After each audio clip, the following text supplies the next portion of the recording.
तो प्रज्ञा जी, house property का charging section क्या था? 22, correct, very good. Annual value का सेक्शन 23, डिडक्शन का 24, हालांकि करा नहीं था ऐसा भी हमने, है ना।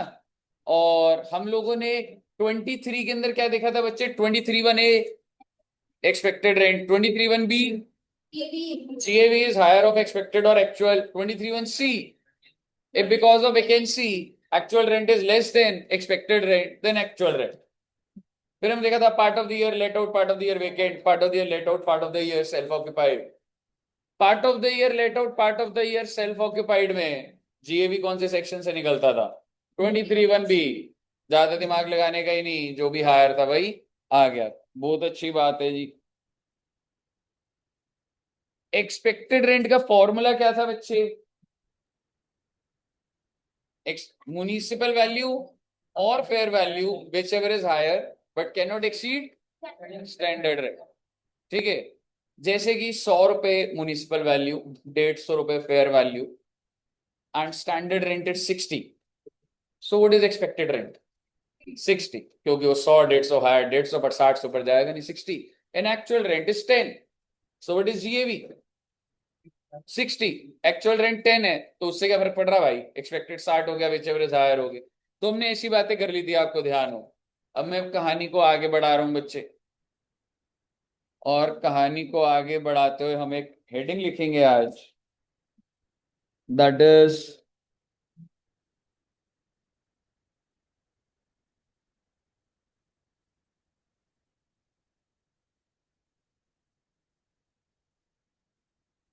म्युनिसिपल टैक्स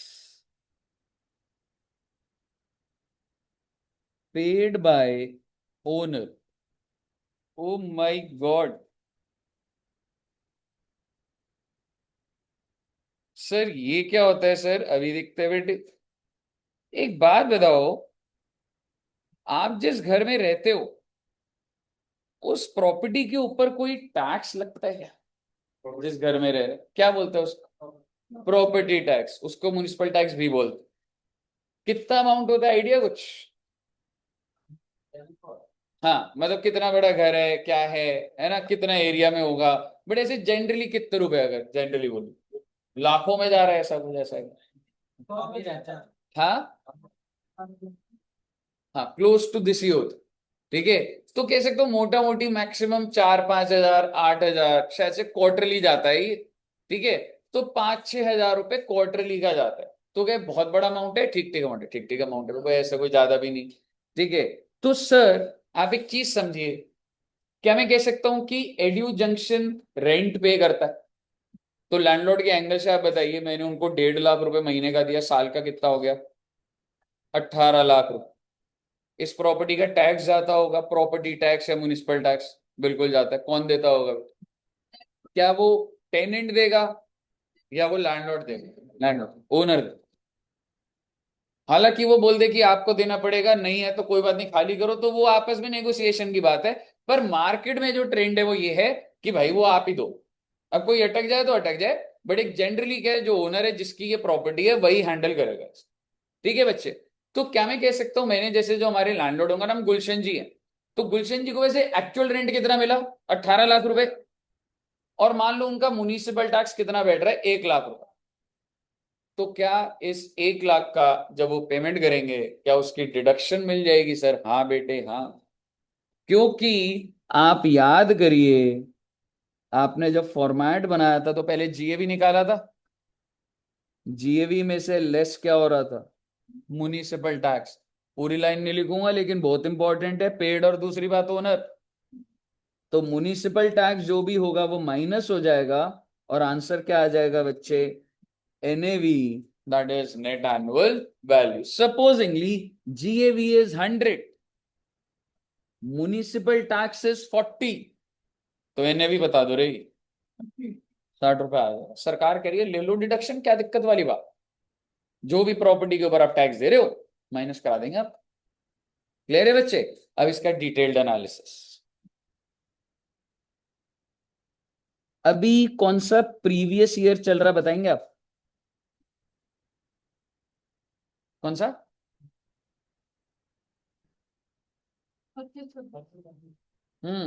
25-26 चल रहा है ना ये भैया।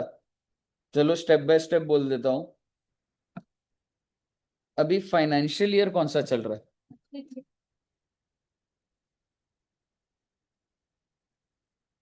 प्रीवियस ईयर कौन सा चल रहा है?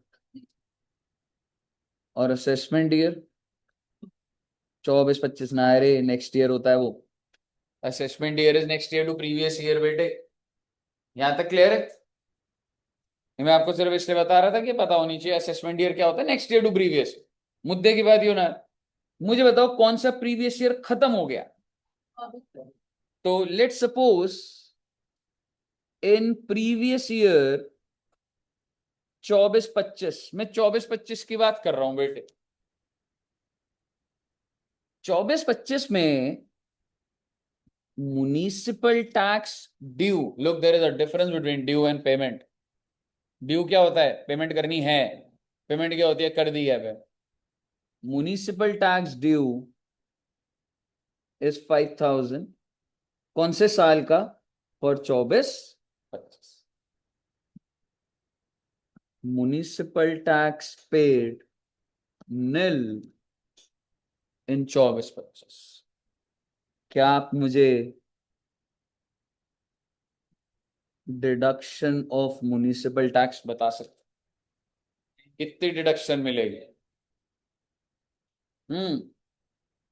ड्यू है 5,000, पर मैंने पे कितना करा है? नील। कितनी डिडक्शन? Zero, exactly. भाई जब तक पे नहीं करेगा, जब तक चालान नहीं दिखाएगा, जब तक एविडेंस नहीं दिखाएगा पे करके आया, तब तक कोई डिडक्शन देने वाला। इसका मतलब आपकी डिडक्शन कितनी हो जाएगी? नील। बात सुनते जाना, अभी एक बार बात खत्म नहीं हुई। नील इन 24-25। चलो पहले सिर्फ इतना ही कर लेते हैं। तो कितना आ जाएगा बच्चे? नील। बहुत अच्छी बात है। कौन से साल में? 24-25। ठीक है बच्चे? ठीक है साहब। आओ अब दूसरी सिचुएशन बनाते हो और इसी से आपको पूरा क्लियर हो जाएगा।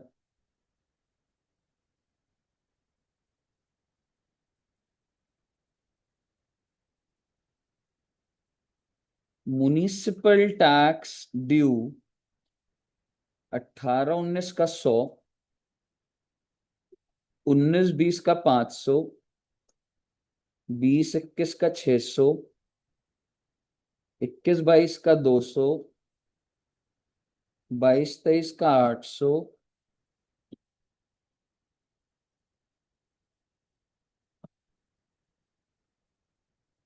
23-24 का 500, 24-25 का 1,800। मैं पुराने कई सालों का बिना दिमाग लगाया मैं लिख दिया, इस साल का इतना, इस साल का इतना, इस साल का इतना। ठीक है बच्चे? तो ये मैंने क्या लिखा? Municipal tax due. अब मैं आपको बता रहा हूं, इन 24-25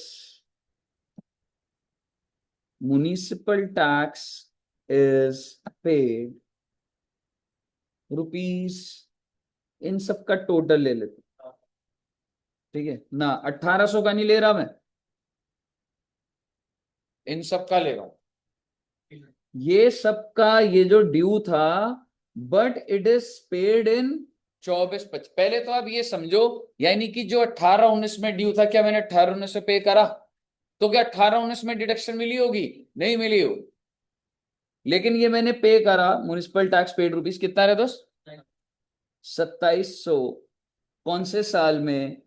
इन 24। ना मेरा सवाल ये है,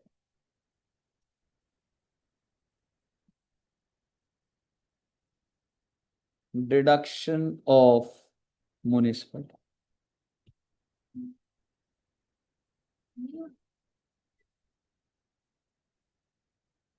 हाँ जी, क्या लग रहा है बेटा? सर 24-25 का 1,800 नहीं करा पे, ड्यू हो गया था, पे नहीं करा। सर आपने पे क्या करा? पुराने सालों का करा। अब मुझे बताओ पुराने साल में डिडक्शन मिल गई होगी, क्योंकि डिडक्शन किस बेसिस पे मिलती है?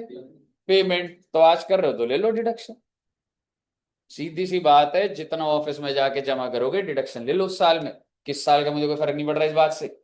जेब से पैसा निकला कौन से साल का छोड़ो ना, पेमेंट जब करोगे तो डिडक्शन मिलेगी आपको। इसका मतलब deduction of municipal tax in 24-25 कितना हो गया बच्चे? 27, irrespective of which year it is. बल्कि मैं तो आपको और डेवलप करने के लिए अभी एग्जाम्पल डेवलप हो रहा है। मान लो 25-26 का 2400 था और मैंने इसी साल में ही पे कर दिया 24-25, भाई मैंने एडवांस पे कर दिया, तो क्या उसकी मिल जाएगी? पॉइंट है कि आप मेरे को चालान दिखा दो आपने पे क्या करा है, सिंपल सी बात है। मेरे को मत बताओ कौन से साल का है, मेरे को चालान दिखाओ आप पेमेंट करा है। चालान होता है बेटा पेमेंट का प्रूफ, सिर्फ पेमेंट का प्रूफ दिखाओ, मैं पूछ ही नहीं रहा आपसे कौन से साल का। ठीक है, तो अगर अभी नहीं डालूंगा इसको, बट मुद्दे की बात ये है कि इट इज, यहां तक क्लियर है बच्चे? अब एक छोटी सी चीज कर दूंगा।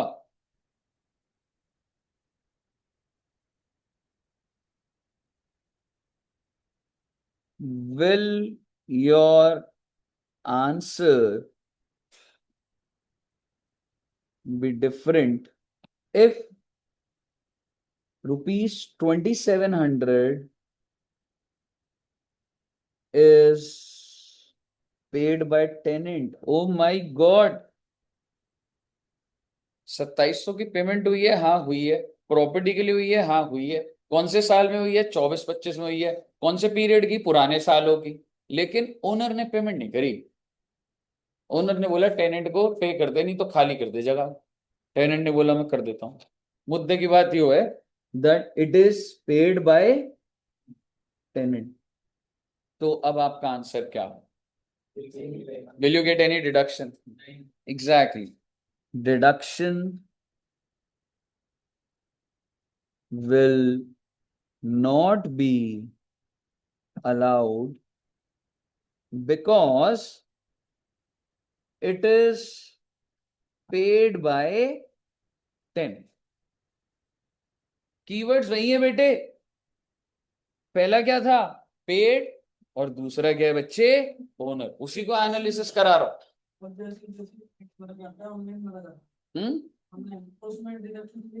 हाँ, पेमेंट कैसे मर्जी कर, ऐसे कैसे? बैंक की डिटेल नहीं होगी क्या? तू मेरे को, तू आज कह देगा किसी के भी, हाँ, जो पे कर रहा है कौन से नंबर से करा? ऑनलाइन पेमेंट करा है, तो मैं वो प्रूफ दिखा, वो तेरा बैंक अकाउंट है।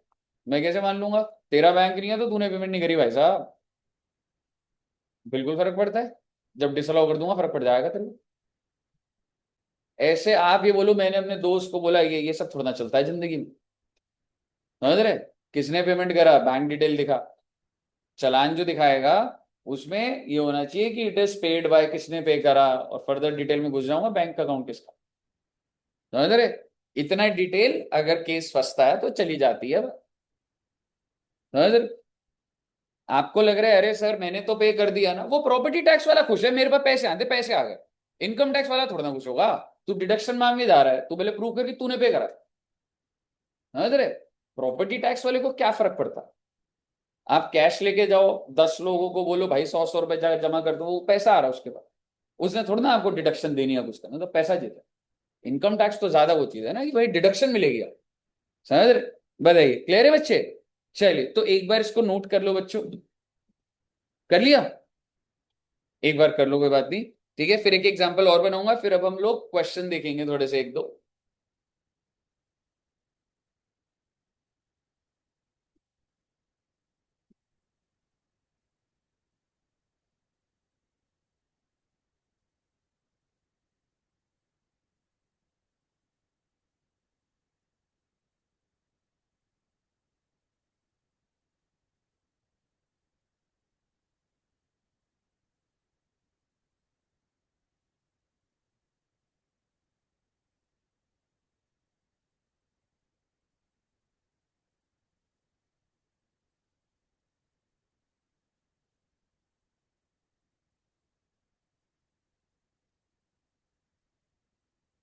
कर लिया?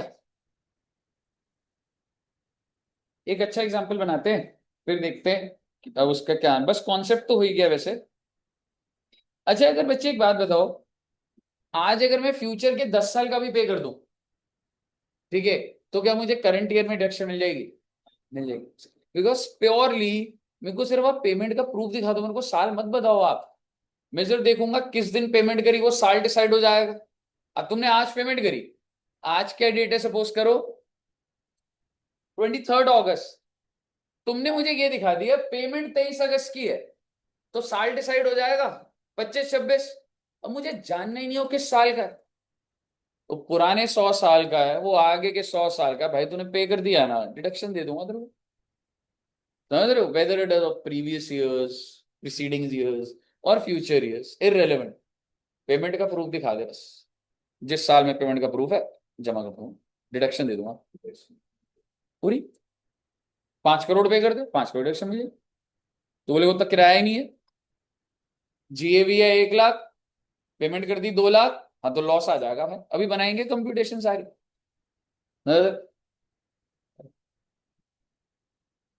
बताइए, कर लिया बच्चे नोट? आओ एक एग्जाम्पल बनाते हैं।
तो आपने तो बताया कि प्रीवियस इंस्टेंट इकट्ठा कर दिया तो उनको जो अब 24 25 का हम रेटिंग है तो वो लेना है।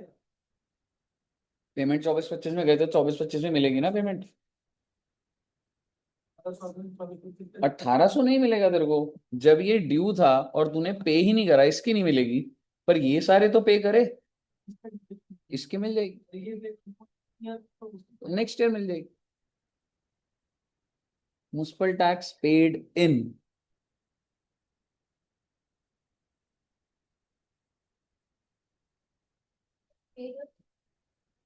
एक है मैडम पेड, पे कितना करा और किस साल में पे करा, वो भी मैं हिला रहा हूँ इस चीज को।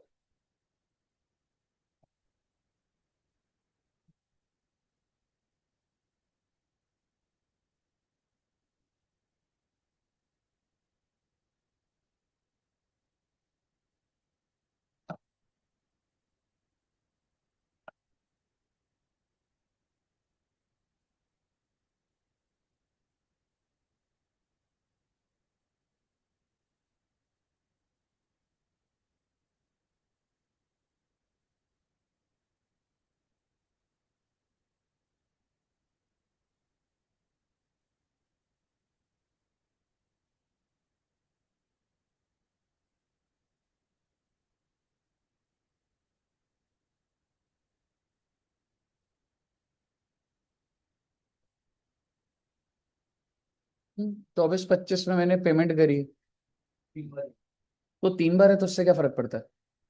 जिस साल कैरिड का क्या मतलब है, 20 21 का डीवर पे का है, पेमेंट का साल है, उससे क्या फर्क पड़ता है? Deduction of dash will be allowed in previous year 24 25। आपने बताने that what is the amount of deduction I'll get in 24-25।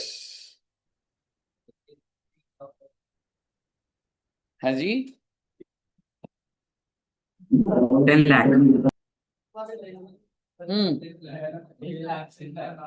6 lakh.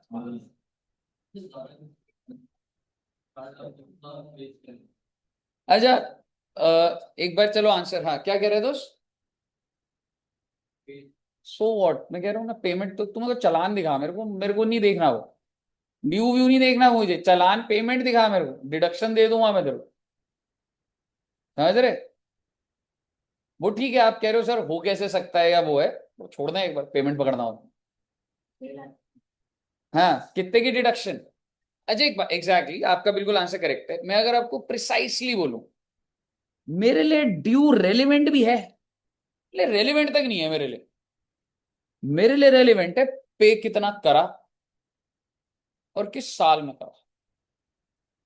मेरे को सिर्फ ये देखना है कि एक तो पेमेंट देखनी है, और पेमेंट किसने करी होनी चाहिए। तो अगर मैं पहले, अगर ये क्वेश्चन कह रहा है 24-25, तो पहले मैंने सिलेक्ट करा, ओहो ये भी 24-25, ये भी 24-25 और ये भी 24-25, तो मेरा पहला फिल्टर क्या होगा, अरे सर ये तीनों का दे दो, 24-25 में पेमेंट करी है। ठीक है, पहले तो आपका इतना दिमाग तो पहले बेस लेवल पे जाना चाहिए, 24-25 की पेमेंट कितनी है, 3 + 6 और 7, 17 लाख रुपए। लेकिन बेटे मुझे ये भी तो देखना है कि ओनर भी होना चाहिए, इसकी थोड़ा ना मिल जाएगी, टेनेंट ने जो पे करा है इसकी भी नहीं मिलेगी, तो सिर्फ और सिर्फ कितना आ गया बेटे, 6 लाख का। I just have to see the amount that is paid in 24-25, and that should have been paid by the owner. Payment year should be clear and paid by owner. Clear है बच्चे? ऐसे ही मतलब अच्छा एग्जांपल बन गया है, तो एक और ऐसी बना देता हूं, deduction of dash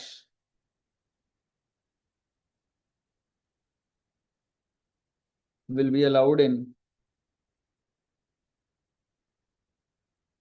previous year 20-21।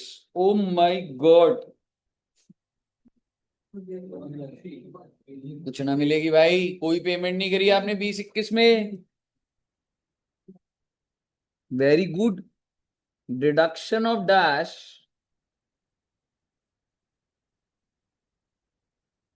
Will be allowed in previous year 23-24। Okay,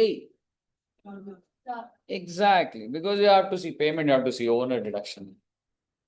clear है बच्चे? चलिए, तो ये हमारा सारा का सारा कॉन्सेप्ट हो गया municipal tax.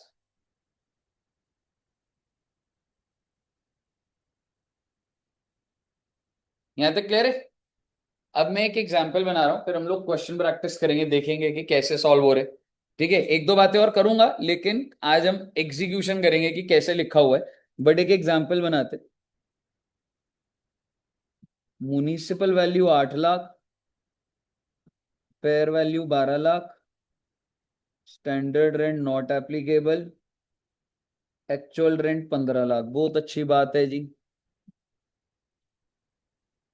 Municipal tax paid 1 lakh, municipal tax due 2 lakh. कितने अमाउंट की डिडक्शन मिलेगी? Compute income under the head house property for previous year 24-25। हमें पूरी की पूरी इनकम निकालनी है बेटे, ठीक है। और कैसे निकलेगी सर, मैं निकाल के देता हूं आपको, ये देखना, ट्राई करोगे एक बार खुद से, बन पाएगा?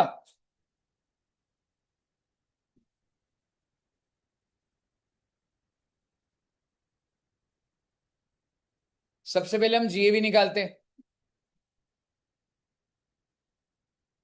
जिसमें एक आता है एक्सपेक्टेड रेंट, दूसरा एक्चुअल रेंट। एक्सपेक्टेड रेंट कितना आएगा बच्चों का? 12 लाख, वेरी गुड।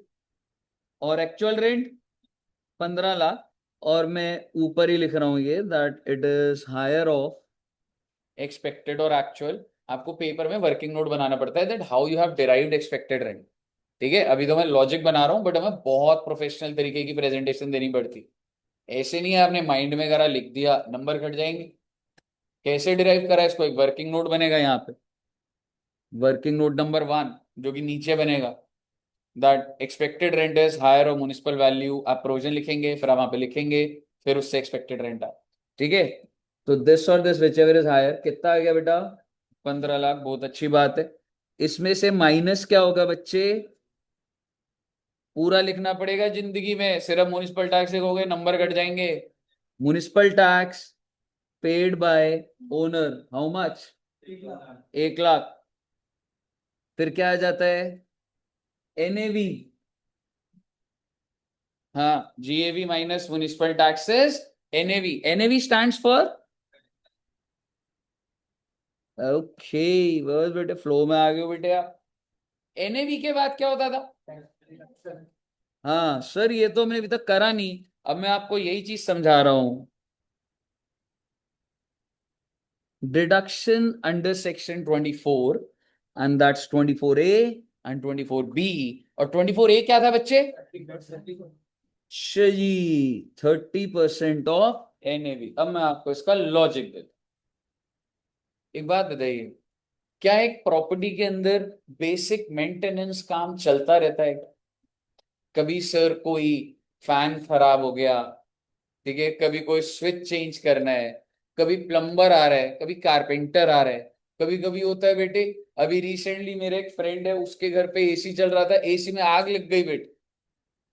ठीक है, तो एसी मतलब ऐसे जैसे चल रहा है ना, ठीक है, तो मैं भी डर गया। वैसे मैं कहा भाई कैसे लगी, मेरे को समझा के, अरे कुछ नहीं एसी चल रहा था और अंदर से ही ऐसे आग आने लगी। ठीक है, मतलब, ठीक है कोई बात नहीं, रब राखा। ठीक है, बट मेरे को भी समझ नहीं आया कि मैं कहा यार कैसे, मतलब ऐसा क्या हुआ, या उसे समझा मैंने, कह रहा ऐसे कुछ नहीं, एकदम से शॉर्ट सर्किट हुआ। ठीक है, फिर उसने बोला एकदम से आवाज आई, शॉर्ट सर्किट हुआ और आग लग गई एसी में। ठीक है, तो बेसिकली इस वजह से अब उसको अपना जो दीवार है, ऊपर की सीलिंग वॉल है, वो पेंट कराएगा, सब ठीक कराएगा, खर्चे हैं नहीं है। ठीक है, तो आप मुझे बताइए, क्या ये सब जो खर्चे होते हैं ये बहुत ही ऑर्गेनाइज लोग आते हैं काम करने के लिए, या बस आते हैं कह रहे 500 रुपए लगेंगे, 1000 लगेंगे, 2000? अनऑर्गेनाइज सेक्टर है कंस्ट्रक्शन। ठीक है, हालांकि आप अर्बन क्लास से बुलाओगे तो विद बिल देते हैं हम, लेकिन क्या हर कोई बुलाता है उससे, नहीं। अगर आज मुझे व्हाइट वॉश करना है तो हमारे घर पे सबको पता है, हम इन भैया को ही बुलाते हैं व्हाइट वॉश। ठीक है, अगर आज मुझे प्लम्बर से ठीक कराना है, कुछ कारपेंटर को बुलाना है, तो लोकल बंदे पता होते हैं। तो भाई अगर सरकार आपकी ये कहानी सुनने लग गई कि सर मेरे यहाँ पे एसी में आग लग गई, अगले दिन सर पानी की पाइप फट गई, ठीक है, अगले दिन सर शॉर्ट सर्किट हो गया, मेरा तो जितना किराया उतने का खर्चा हो गया, लैंडलॉर्ड बोलेगी सर मेरा तो खर्चा हो गया सारा। अच्छा, सबसे पहली बात, ये खर्चा करेगा कौन, ओनर करेगा। जैसे सपोज करो अगर यहाँ पे ना चोरी हुई थी, आपको अगर पता हो, जैसे इधर से ना वो केबल लेके चले गए, ठीक है, तो हम लोगों ने फिर यहाँ पे इंटरलॉक लगाया, इसको बंद कराया, आपको लगता है लैंडलॉर्ड करेगा? लैंडलॉर्ड कुछ नहीं करता बेटा। मेन मेन अगर कुछ होगा तो करेगा, अगर मेजर कुछ होगा, लेकिन अगर आपका कोई चीज खराब हो रही है, लैंडलॉर्ड बोलेगा भाई साहब मैंने आपको जगह दे दी है, ठीक है, एकदम क्लियर। आप कॉल भी करोगे ना तो ऐसे ही बोलेगा, कह रहा आपको जगह दे दी, खराब हुआ तो आप ही ने कराया ना, मैं तो आपको चलता हुआ दिया था। अब मुझे बताओ फैन नहीं चलेगा, ठीक है, और अगर ये नहीं चल, मैं उसे बोलूं भाई साहब फैन नहीं चल रहा, कह रहे भाई साहब मैं तो चलता हुआ दिया था ना आपको, आप डेली एक एक फैन खराब करोगे तो मैं आके थोड़ा ना ठीक करूंगा। दिस इज लाइफ, ऐसी होता है, रियलिटी है ये। ठीक है, तो बट स्टिल कुछ खर्चे होते हैं, जैसे अगर टाइल चेंज करनी है, ये टेनेंट करेगा लैंडलॉर्ड करेगा, ये बड़ा खर्चा। छोटा मोटा मेंटेनेंस की अलग चीज होती, तो आप इस सोच से करें कि लैंडलॉर्ड करता है। ठीक है, तो सरकार कह रही है मैं तो आपसे बिल ही मांगता रह जाऊंगा। सरकार कह रही है तुम तो डेली ये बोल दोगे आज ये हो गया, आज ये हो गया, हर बंदा यही कर देगा। सरकार ने बोला मेरे पास एक भी खर्चा लेके मत आ जाना, सीधा सीधा जो तुम्हारा एनएवी है ना, उसका 30% माइनस कर रहा हूं, तुम्हारा खर्चा हो तुम्हारा ना हो। लेकिन इसके बाद ये मत बोल देना सर मैंने प्रॉपर्टी की इंश्योरेंस कराई, लिफ्ट खराब हो गई, ये सब कुछ भी नहीं सुनेगी सरकार। आपको सीधा सीधा कितना परसेंट डिडक्शन दे दिया बच्चे, that's it. I am not asking for any bills, फर्जी बिल बना दोगे आप, नहीं तो मुझे बताओ, 14 लाख के बिल बनने में कोई टाइम नहीं लगेगा बेटा। सरकार ने बोला कोई नहीं माइनस कर रही है यहाँ पे, सीधा 30%। मुझे बताइए कितना आ रहा है 30%? 4,20,000, बहुत अच्छी बात है। अरे सर इनर कॉलम में क्यों लिख रहे हो? इसलिए लिख रहा हूँ बेटे, अगला क्या होता है? Interest on borrowings. ये जिस घर की कंप्यूटेशन ले रहे हो, अगर इस पे लोन ले रखा आपने, लेकिन क्या हमने ले रखा था अभी? इस पे तो अलग बात चलेगी जी, पूरी एक क्लास लगेगी अभी इसको इंटरेस्ट को समझने में। तो ले दे के बात इतनी सी है, 4,20,000 आ गया। Now you tell me what is your final answer? Income under the head house property 9,80,000। अब आपको रिलेट हो रहा होगा वो रेजिडेंशियल के टेस्ट में 30% जो माइनस हो रहा है। कहिए क्लियर है?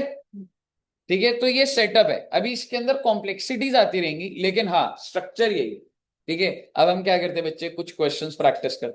ठीक है, आइए, जहां तक हमने करा है ना, नोट कर लिए बच्चों ने? कर लो दोस्त। इंटरेस्ट ऑन बोरोइंग्स,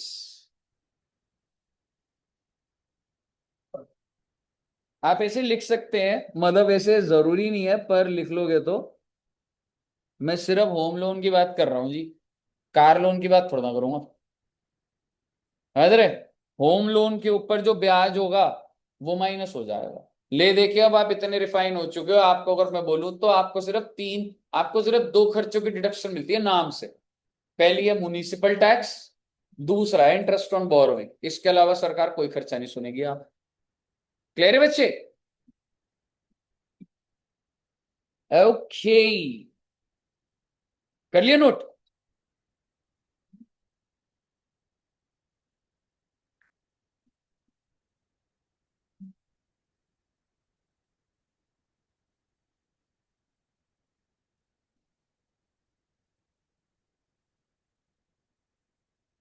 मेरे इनकम टैक्स वाली एक वो थी ना, ये रही।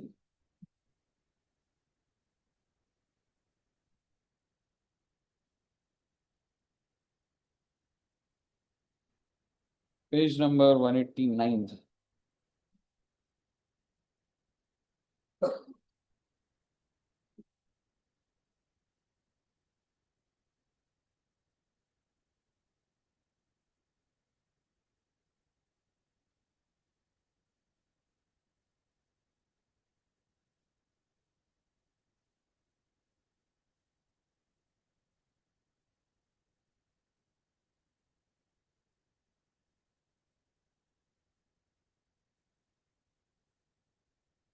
जी साहब,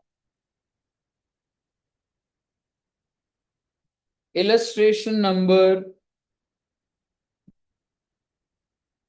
5.1, छोटी सी इलस्ट्रेशन है, बच्चों वाली इलस्ट्रेशन है।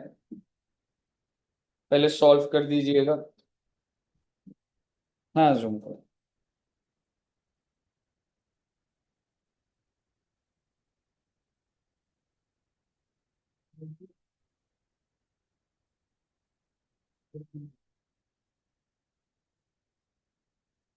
सिर्फ हमने जीए भी निकालना है इसमें। ठीक है, कुछ नहीं करना है, सिर्फ जीए भी निकालना है बच्चे।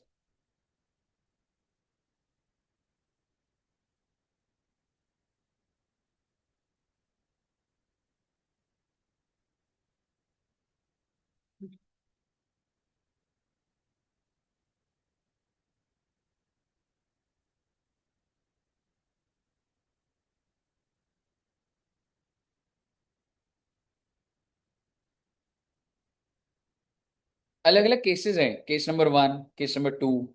ठीक है, जैसे फर्स्ट केस है, फर्स्ट केस का क्या है बच्चे? फर्स्ट केस में क्या है? म्युनिसिपल वैल्यू और this whichever is higher, 240, और एक्चुअल रेंट कितना? 180। तो जीए भी क्या आ जाएगा? 2,40,000। ठीक है, इसी तरीके से हर केस का आपको जीए भी निकालना।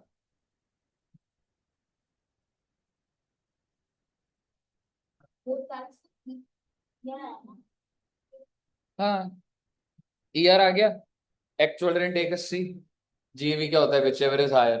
है ना, सीधा फाइनल आंसर ही लिख रहा हूँ जी भी। है जी,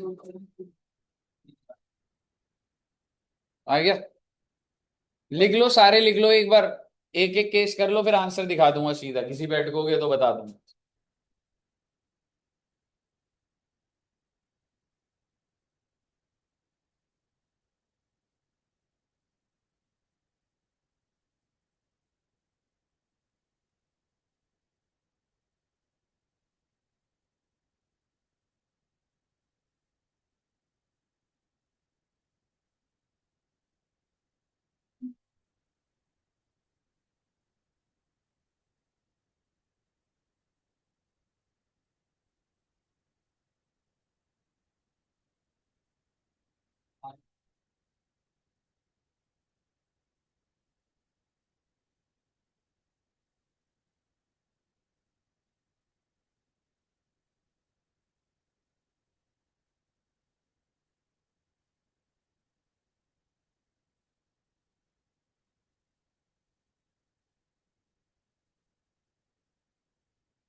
आगे बच्चे आंसर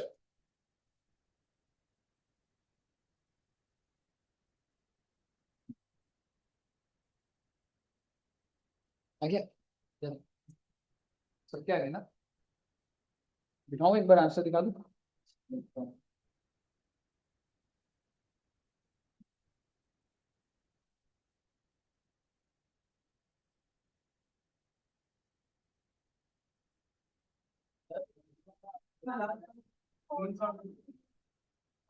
चलो एक बार फोर्थ वाला बताए तो पहले सीक्वेंस से चलते हैं। फोर्थ से पहले वाले हो गए सबके। भाई फोर्थ वाला क्या है, दिस और this whichever is higher but can not exceed standard rent, तो मेरा एक्सपेक्टेड रेंट क्या आ जाएगा, ये एक्चुअल रेंट 360, तो हायर ही तो लूंगा मैडम, है ना। ठीक है, और लास्ट वाला बताने 4.5 और 5 whichever is higher but can not exceed 480, तो एक्सपेक्टेड रेंट क्या हो गया मेरा 480, और ये है तो 4, सही तो है। जीएबी हायर ऑफ एक्सपेक्टेड और एक्चुअल रेंट होता है ना। ठीक है, ये एक्सपेक्टेड रेंट है, ये एक्चुअल रेंट है, तो हायर ले लिया। कहिए साहब जी, क्लियर है। किसका, लास्ट वाले का। क्यों, ये और ये विच एवर इज हायर, तो हायर कितना हुआ 5 लाख, और स्टैंडर्ड रेंट 480 है ना। कही क्लियर है, सब बच्चों को क्लियर है ना। अरे इलस्ट्रेशन 5.2, बेटे बहुत अलर्ट होके सॉल्व करना पड़ता है। ठीक है, बहुत ध्यान से देखना पेपर में लेवल कैसे आता है, मैं आपको एक बार बता देता हूं ताकि आप समझो कि हम कब इजी कर रहे हैं। पेपर में आएगा, दो भाई हैं और 6 फ्लोर है बिल्डिंग में, दोनों भाइयों के पास 3-3 फ्लोर, एक एक फ्लोर पे रह रहे हैं, और दो दो फ्लोर किराए पे दिए हैं, और एक फ्लोर पे किराएदार पैसे नहीं दे रहा, और एक फ्लोर 4 महीने के लिए खाली है। सारे, हाँ सारे बॉन्ड लगेंगे, सेल्फ ऑक्यूपाइड भी है। ठीक है, अभी बहुत अच्छा टाइम चल रहा है आप, मतलब ये जब आप बनाते जाओगे तो वो भी सॉल्व हो जाएगा। बट अब ऐसा मत सोचना ऐसे क्वेश्चन आएंगे पेपर, पेपर में आपका पूरा हाउस प्रॉपर्टी के लॉजिक एक ही क्वेश्चन में घुसा देगा वो, समझ रहे हो, तो इस तरीके से आएगा। आइए, X owns 3 houses in Delhi, ओहो भाई इसके 3 घर है, हाँ बेटे हाँ।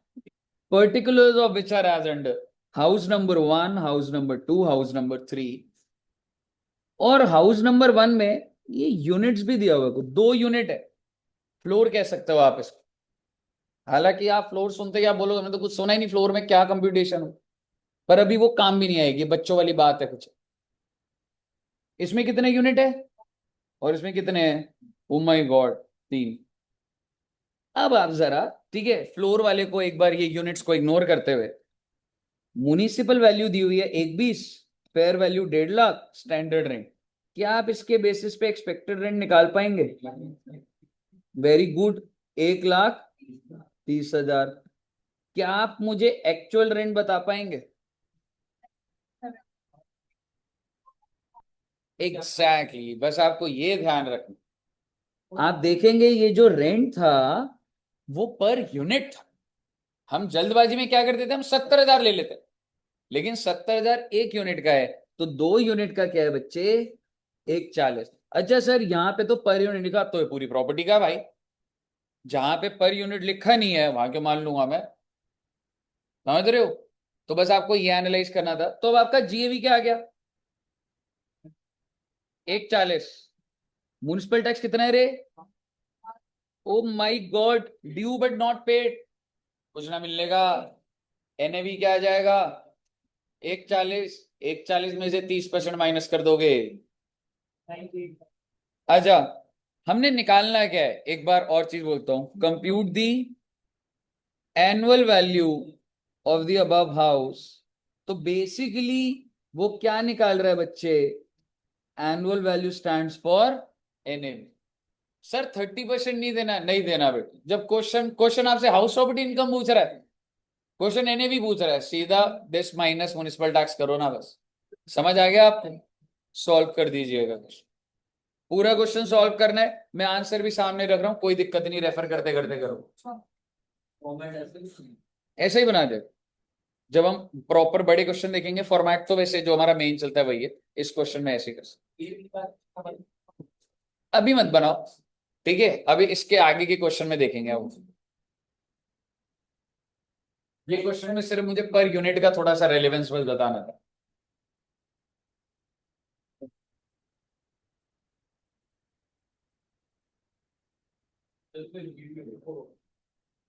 हाँ, ये भी होगा दोस्त। और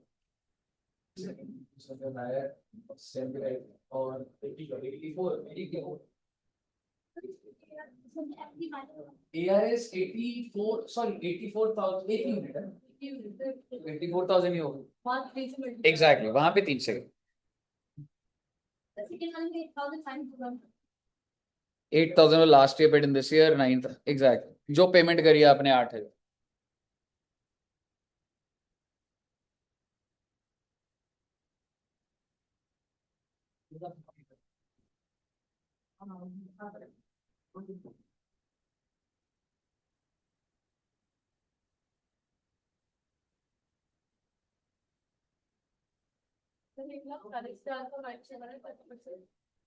एक लाख 40,000।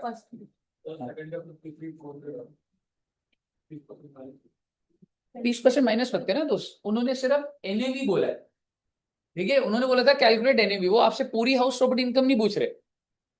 अगर आपसे पेपर में जो पूछा जाता है ना उससे ज्यादा करोगे तो भी नंबर कट जाएंगे, इसका मतलब आप देख के नहीं करते हो। समझ रहे हो, होता है ये सारी चीजें बच्चे इन पेपरों में।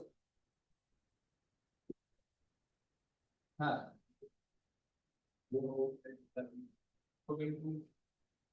नहीं, इधर लिखा नहीं है ना पर यूनिट, ये पूरे के पूरे हाउस का है, नीचे लिखा है पर यूनिट, उधर सिर्फ करूंगा। आ गया रितेश का, आ गया, तीनों के, सूरज के भी। आसान है, ये हो जाएगा, कोई ऐसा वो नहीं आएगा।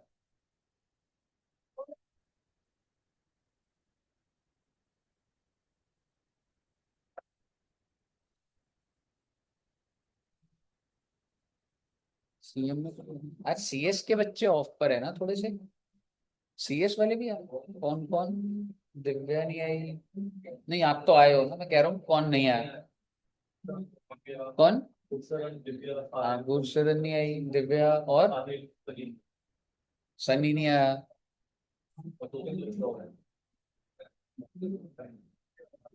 और कौन नहीं आया? साहिल तो आया, साहिल। ऐसे ही तो सबका नाम लगाया जा रहा है यार। आई गए वैसे बच्चे, हाँ हाँ हाँ बिल्कुल रेडी है भाई। 4 क्वेश्चन है, all are very tough. Marks लगभग होगा 1.5 घंटे का था, लगभग लगा ले 40 नंबर का हो, 40 45। ओके। अरे सर अब क्या करना है, अरे देखो ना बेटे, आओ देखते हैं आप क्या करोगे इस क्वेश्चन में। इलस्ट्रेशन नंबर 5.3 मैं नहीं कराने का, स्टार्ट कर दीजिए। वैकेंसी वाला है जी ये।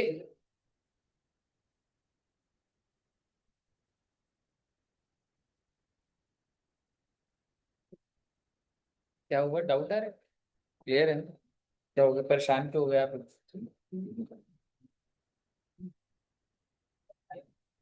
5.3 मैडम।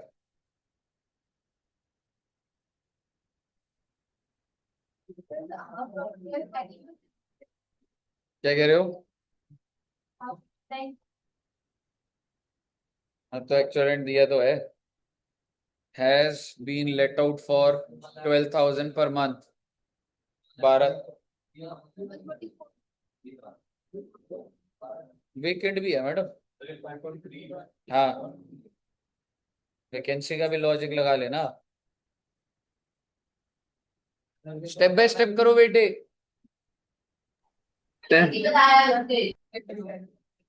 क्योंकि वो ऑलरेडी हायर। सर एनएवी निकालना है ना? हाँ दोस्त, एनएवी क्वेश्चन कह रहे हैं, कंप्यूट दी एनएवी।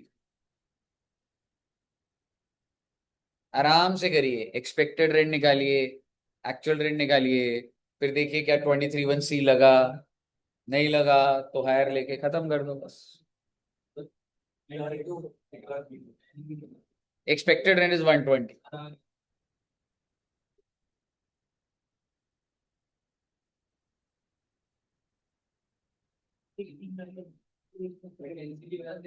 क्या दोस्त, exactly, so that's 23(1)(b), whichever is higher. तो ठीक है ना, हायर ही तो ले रहा हूँ। वैकेंसी का भी तो पॉइंट डाल।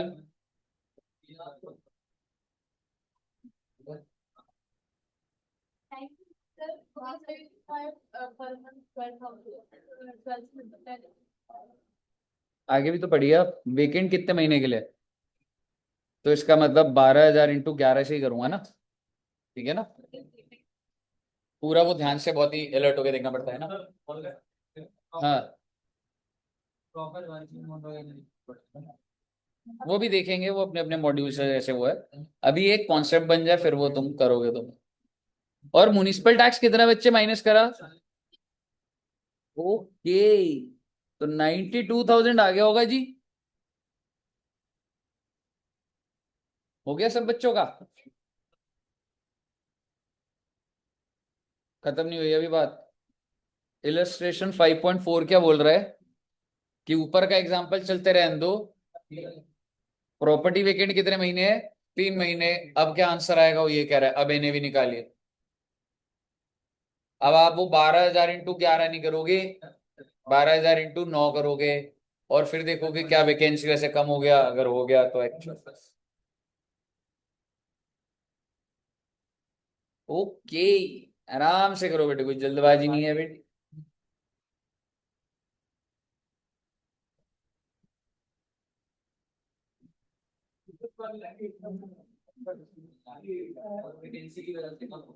म्युनिसिपल टैक्स भी कम कर देना तुम उसको भी।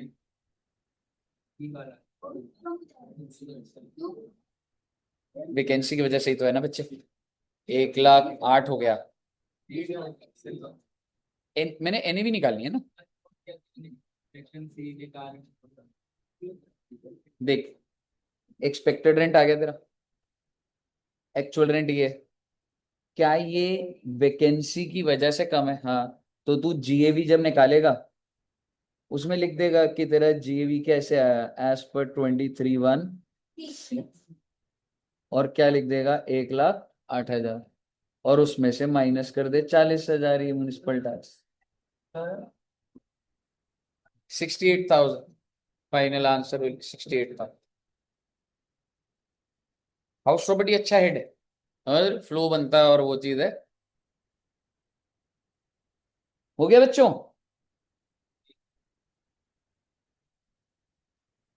कल एक बार एक और क्वेश्चन करेंगे, फिर इसके बाद होगा। फिर कुछ नई बात बताऊंगा फिर। प्रॉब्लम नंबर 1 की फोटो खींच लो होमवर्क। वैसे तो मैं फाइल भेज दूंगा, भेजी भी हुई होगी मैंने, ठीक है। पहले भेजी हुई किसी के पास है, बच्चे के पास? एक बार रिसेंड कर देना प्लीज ग्रुप में यही वाली फाइल, ठीक है, ग्रुप में रिसेंड कर देना please.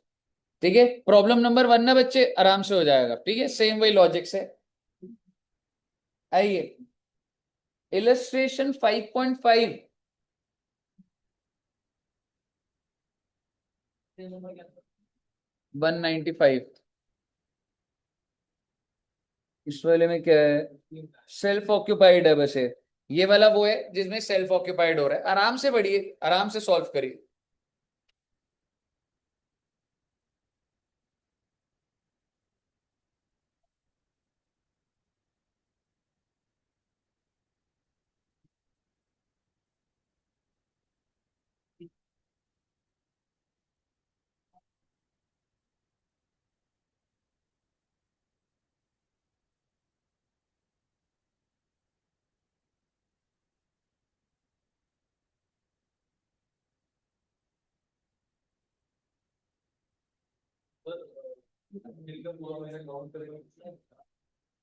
Expected rent is always calculated for 12 months. क्या चीज कह रहे हैं, म्युनिसिपल वैल्यू? हाँ, नहीं तो एक्चुअल रेंट तो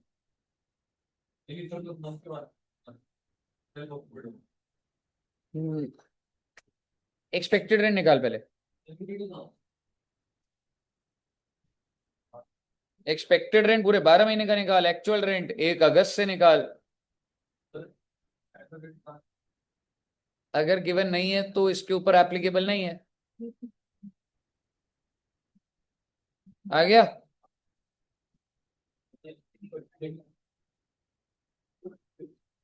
एक्चुअल रेंट कब से किराए पे चढ़ा?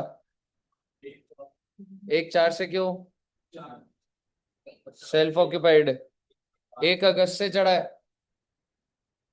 तो 1 अगस्त से निकाल देना। अप्रैल मई जून जुलाई 4 महीने हटा दे, 8 महीने का किराया है। 9,000 इंटू 8 72,000 आ गया।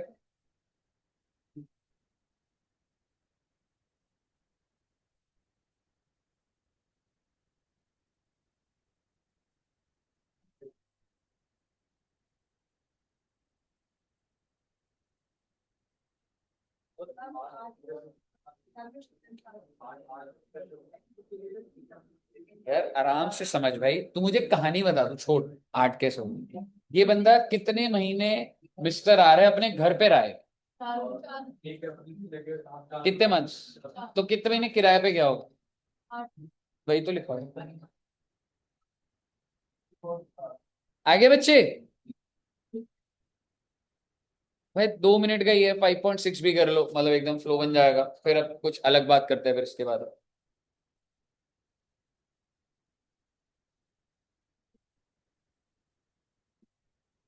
हो गया करंट का? 5.6 भी कर ले दोस्त।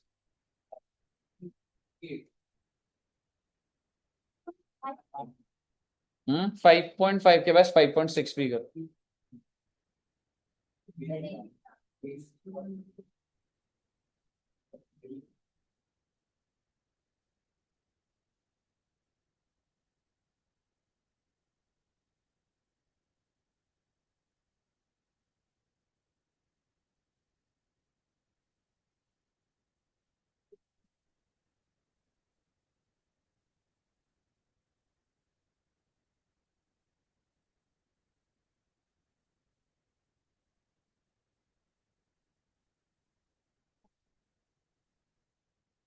ये वाली दूसरी फाइल है बट जो आपने भेजी है ना, ठीक है, फिर मैं ये वाली भेज देता हूँ, मुझे लग रहा है वाली भेजेंगे। ये वाली ना गिरीश सर की बुक की फाइल है, कुछ कुछ क्वेश्चन इससे करते हैं। मेन तो आप उससे कर सकते हो, पर मैं क्लास में जनरली इसकी आदत है मेरे को, तो मैं इसमें से क्वेश्चन करा दूँ। मैं वाली भेज दूंगा।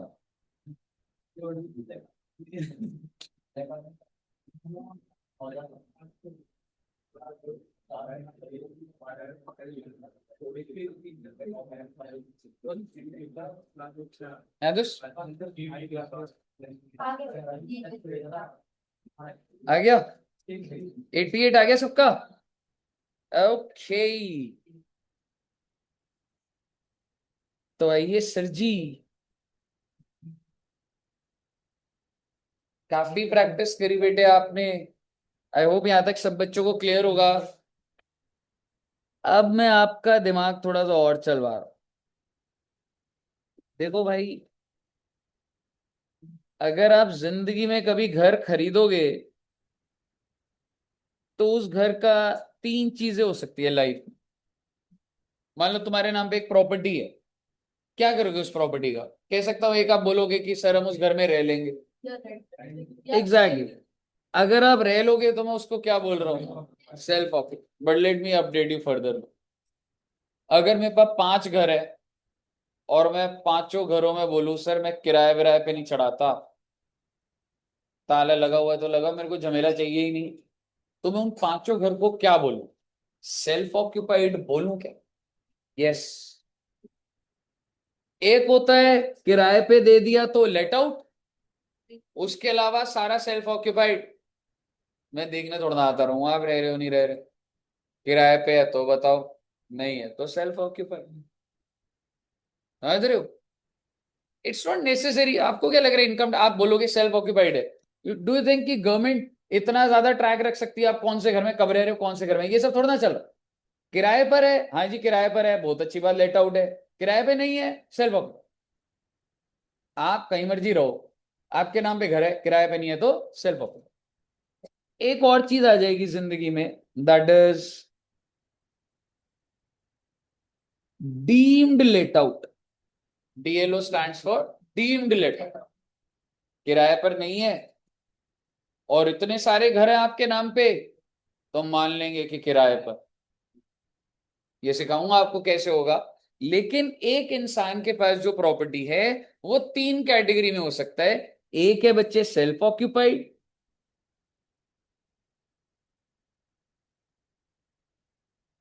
एक हो गया बच्चे लेट आउट,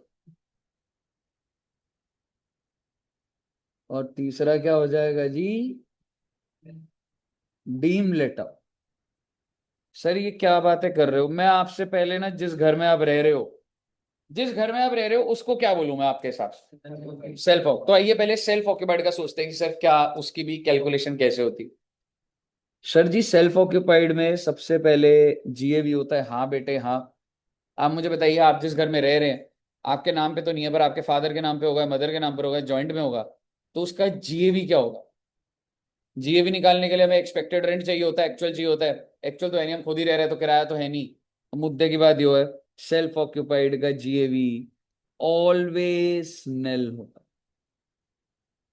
वो बेटे सरकार इसकी वैल्यू निकाल के टैक्सेबल थोड़ा ना कर देगी आपके ऊपर। सोच के देखो ना, जिस घर में आप रह रहे हो उसका जीएवी ऑलवेज निल है। रेंट नहीं है ना सेल्फ ऑक्यूप, अगर रेंट आया नहीं तो वो तो लेट आउट है ना। वो तो मैं उधर बात करूंगा ना। आप जिस घर में रह रहे हो वो तो जीएवी निल होना चाहिए ना, या उसका भी जीएवी होना चाहिए कुछ। अगर मैं आपको बोलूं आप जिस घर में रह रहे हो उसका जीएवी 10 लाख है, इसका मतलब समझ रहे हो आपको 10 लाख की इनकम पे टैक्स देना पड़ेगा, तो सरकार थोड़ा ना ये करेगी। ठीक है।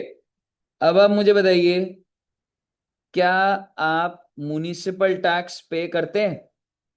बिल्कुल करते हैं, पर आपको कोई डिडक्शन नहीं मिलने वाली। सेल्फ ऑक्यूपाइड के अंदर म्युनिसिपल टैक्स की डिडक्शन नहीं मिलती।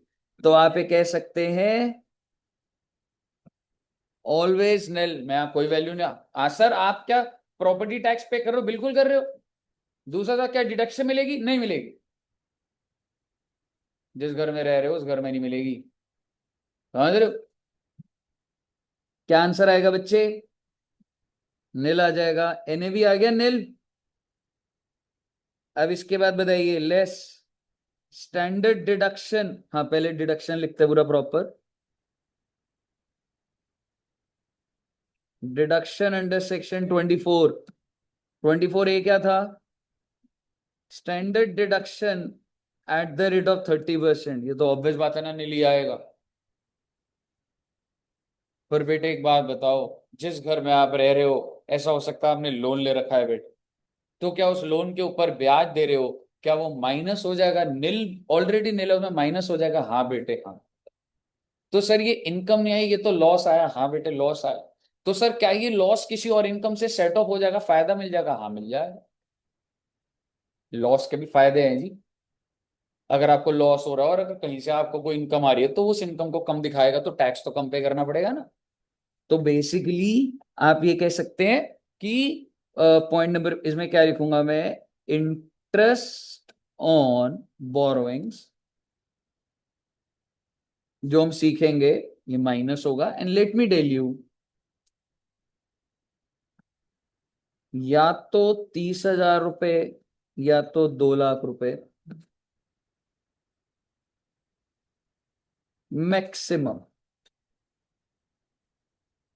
कुछ है सिस्टम, ठीक है। 6 लाख का ब्याज दे रहे हो आप, नहीं होगा माइनस, डिपेंड करता है, तो 30 होगा मैक्सिमम माइनस, या 2 लाख। और ले दे के जी, क्या आप मुझे बता सकते हैं हाउस प्रॉपर्टी इनकम क्या आ जाएगी? कह सकता हूं नील आ सकती है अगर कोई लोन नहीं चल रहा तो। जैसे आप बच्चे जिस घर में रह रहे हो, अगर उस पर लोन नहीं है तो आपके घर का अभी के अभी कंप्यूटेशन कर दी, नील है वो। लेकिन अगर आप में से कोई बच्चा रह रहा है जो अगर उसके ऊपर ब्याज दे रहा है, तो भाई नेगेटिव भी आ सकता। और इतना आपका दिमाग चलना चाहिए, नेगेटिव में भी ज्यादा से ज्यादा या तो -30,000 होगा या -2 लाख होगा, इससे ज्यादा नहीं हो सकता। बताइए, क्लियर है बच्चे? ओके, बस अब तो सेट है कहानी जी। लेट आउट में बताइए, कह सकता हूं जीएवी निकालना सीख लिया हमने। म्युनिसिपल टैक्स माइनस हो जाएगा, बिल्कुल हो जाएगा। अब जरा आप दिमाग लगाओ, एनएवी पॉजिटिव आएगा या नेगेटिव भी आ सकता है नेगेटिव? कैसे, इन व्हाट केस? पेपर में आ जाता है। Exactly, if the municipal tax paid is more than your GAV, तो भाई नेगेटिव भी आ सकता है भाई, प्लस माइनस है। अब बात आएगी स्टैंडर्ड डिडक्शन। देखो बेटे, अगर कोई चीज पहली माइनस है तो उसका माइनस का 30% ही निकलता, ठीक है। लेकिन अगर प्लस में है तो स्टैंडर्ड डिडक्शन माइनस हो जाएगी। और जो इंटरेस्ट है, सर मैंने अपने घर को किराए पे दिया हुआ है, बहुत अच्छी बात है, किराया रह इसका क्या अच्छी बात है सर, कितना सारा ब्याज भी तो देता हूँ। तो लेट आउट वाले में भी तो हो सकता है मैंने बोरोइंग ले रखा हो उस पे, तो क्या वो इंटरेस्ट माइनस हो जाएगा? हो जाएगा। और यहां लिख रहा हूं नो लिमिट। 6 लाख का ब्याज जा रहा है, 8 लाख का ब्याज जा रहा है, 10 का जा रहा है, कोई दिक्कत वाली बात नहीं, माइनस हो रहा है। लिमिट किस केस में थी? Self occupied. वेरी, हाँ जी, ईएमआई के अंदर ना बच्चे, बिल्कुल दोनों, दोनों। हाँ, इंटर बैंक के पास जाओ, जैसे मेरा लोन चल रहा है, मैं साल खत्म होगा कहूंगा मेरे को आप एक सर्टिफिकेट दे दो कि कितना इंटरेस्ट पे करा है, और उस सर्टिफिकेट में लिखा होता है that you are allowed deduction under the head house property.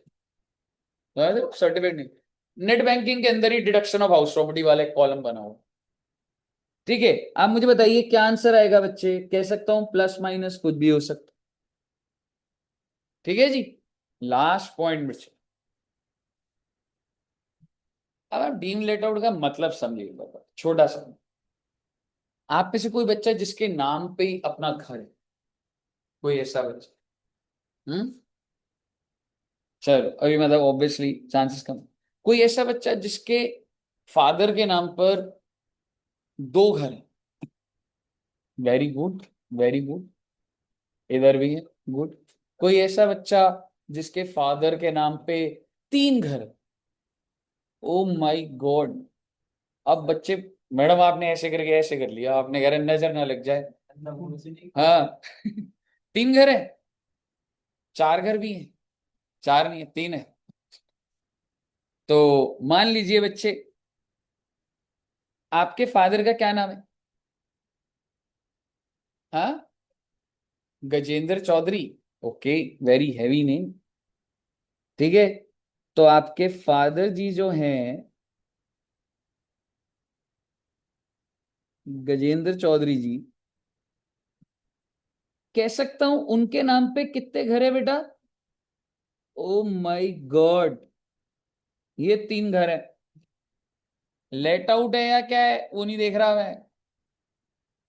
अगर ये एक घर में तो आप रह रहे होगे, ऐसा तो नहीं है ना 3 घर है पर किराए पे रह रहे से, ऐसा तो है तीनों किराए पे चढ़ा के, ऐसा भी हो सकता है भाई अगर कुछ। ठीक है, लॉजिक तो है, कम लॉजिक होता है बट ठीक है।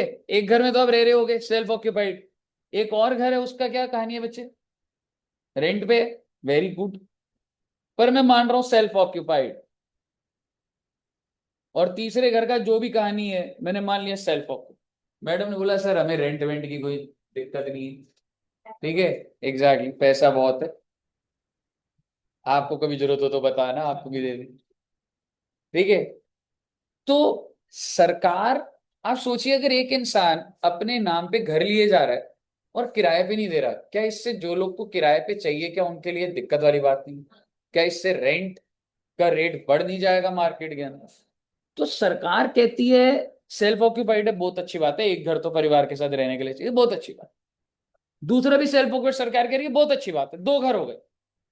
सरकार कह रही है अब जब घर लोगे ना, अब उसको सेल्फ ऑक्यूपाइड मत रख लेना। आपने कहा नहीं हमारी मर्जी, तो आपकी मर्जी बिल्कुल है, लेकिन मैं इस घर को क्या मान लूंगा, नहीं। भाई ऐसा है, ऐसे तो आप 10-10 घर खरीद के सेल्फ ऑक्यूपाइड कर लो। 2 घर से ज्यादा होते ही, more than two, two allowed है, 2 सेल्फ अलाउड है, तीसरा होते ही कोई एक घर, मैं बोल रहा हूं, मैं ये नहीं कह रहा इसी घर को, कोई एक घर डीम लेट आउट मान लिया जाएगा। कोई एक घर, ये भी हो सकता है, हाँ हो सकता है, ये भी हो सकता है, ये भी हो सकता है, मेरे को नहीं देखना आप रह किस घर में रहे, ये पूरा का पूरा क्लास लगेगी इसके ऊपर, कॉम्बिनेशन बनाएंगे। पर अभी आप डीम लेट आउट का मतलब समझिए, अगर तुम्हारे पास 2 घर ऑलरेडी सेल्फ ऑक्यूपाइड है और अगर तुमने तीसरा ले लिया, तो कोई एक घर क्या मान लिया जाएगा, डीम लेट आउट, हालांकि वो है तो खाली, पर सरकार क्या कह रही है कि तुमने क्या करा हुआ है, किराए पे चढ़ा। समझ आया? पहले खाली घर को माना जा रहा है किराए पे चढ़ा दिया, और अगर खाली घर को माना जा रहा है किराए पे चढ़ा दिया, इसलिए इसको बोला जा रहा है कि एकदम हम तो मान रहे लेट आउट है, जीएवी क्या होगी, exact, your GAV will be expected because actual rent तो जीरो होगा, एक्चुअल रेंट तो जीरो है। क्या म्युनिसिपल टैक्स मिल जाएगा? वो बेटे सारे लेट आउट वाले पॉइंट अब बिल्कुल मिल जाएगा। क्या एनएवी आएगा? आएगा प्लस माइनस। क्या डिडक्शन मिल जाएगी? ओ बेटे बिल्कुल मिल जाएगी। क्या इंटरेस्ट की भी मिल जाएगी? बिल्कुल मिल जाएगी। No limit, finally plus minus. इसको नोट कर लीजिए, आपके दिमाग में कंप्यूटेशन बैठ गई बस कि हाँ ऐसे होता है बच्चा। जॉइंट फैमिली बहुत बड़ी है क्या दोस्त? भाई जॉइंट फैमिली में 50 लोग रहते हो, प्रॉपर्टी तो एक मालिक के हाथ में ही होती है ना, दूसरे के नाम पे तो मैं उसको थोड़ा ना बोल रहा हूँ। हाँ, आप समझिए, नहीं नहीं, अब मैं एक बार बोलता हूँ, आप सभी बच्चे, आपके पास जो प्रॉपर्टी है वो सेल्फ ऑक्यूपाइड है, सेल्फ ऑक्यूपाइड, मतलब आपके पास जो प्रॉपर्टी है वो सेल्फ ऑक्यूपाइड है। बेटे आपके पास तो प्रॉपर्टी ही नहीं है, आपसे क्या बात कर रहा हूं मैं। ठीक है, आपका कोई प्रॉपर्टी नहीं है, तुम क्या हाउस प्रॉपर्टी की कंप्यूटेशन निकालोगे तो सही पेपर में आ रहा है, तुम्हारे लिए थोड़ा ना है, तो मालिक ही नहीं हो तुम तो अभी तक। तो जॉइंट फैमिली में जो 40 लोग रह रहे हैं उनकी थोड़ा ना बात कर रहा हूं, जिसके नाम पे प्रॉपर्टी है उससे बात करी जा रही है। ठीक है, वो वाली बात। अगर आप 2 घर और खरीद लो अभी, और नहीं 2 घर खरीद लिया आपने, कोई दिक्कत सरकार को? आपने खरीदे 2 घर, कोई दिक्कत क्यों, 2 ही है ना, तुम्हारे नाम पे प्रॉपर्टी देखी जाएगी। हाँ जी, क्या दोस्त? बिल्कुल, ये आएंगे सेक्शन 27, जो आप सोच रहे हो ना सरकार पहले से सोच बैठी है बेटी। आप अभी 20 साल के हुए होगे, प्रॉक से नहीं हुए होगे, बट इनकम टैक्स 1961 से चल रहा है। तो वो सोच चुकी है सारी, सब आ जाएंगी बात। पहले तो, हाँ उसके बाद तुम तो लेट आउट है ना, हाँ, तो कोई दिक्कत नहीं, एक सेल्फ ऑक्यूपाइड बना, 2 घर पे लेट आउट है, एक सेल्फ ऑक्यूपाइड है, मुझे क्या दिक्कत है? मेरे को दिक्कत है 2 सेल्फ ऑक्यूपाइड से और बढ़ने, सेल्फ ऑक्यूपाइड बढ़, तेरे पास 50 घर है, 50 के 50 लेट आउट है, मेरे को क्या दिक्कत है भाई?